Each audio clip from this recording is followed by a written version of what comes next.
Ma'am Ferrell. Ito po yung pinakauna kong ginagawa. Tuwing morning, pinapaliguan ko po muna sila kasi napakadami nila. Ayan.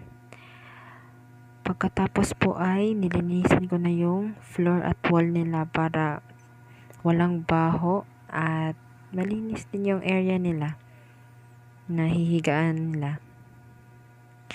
Pagkatapos ay kinuha ko po yung vitamins at nilagay ko po na 1 spoon. Then mekos-mekos and tapos na ilalagay ko na po sa kanilang pagkain. Para makonsume po talaga nila lahat. Yan, binuhos ko na po lahat.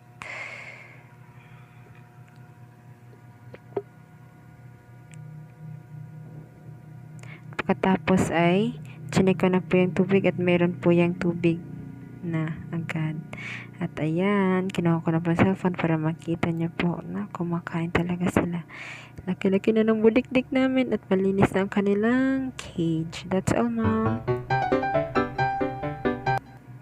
And this is for another day.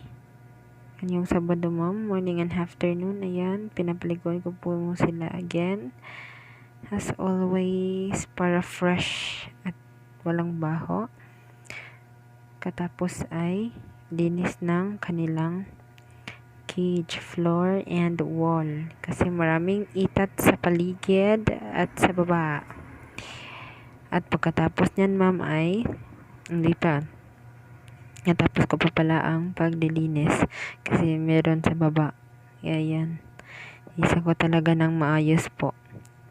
Tapos ay pinapakain ko na sila ng kanilang feeds. Tadan! Kain-kain ng mga budiktik ng mga malalaki. Pagkatapos ay tubig agad kasi nauuhaw talaga sila. Iinom at iinom po talaga yan sila pagkatapos kumain. And ayan na naman ulit. Napakita ko naman po ang mga budiktik na mga malalaki na. Ayan, uminom pa yung isa, oh. Nalinis na yung cage na.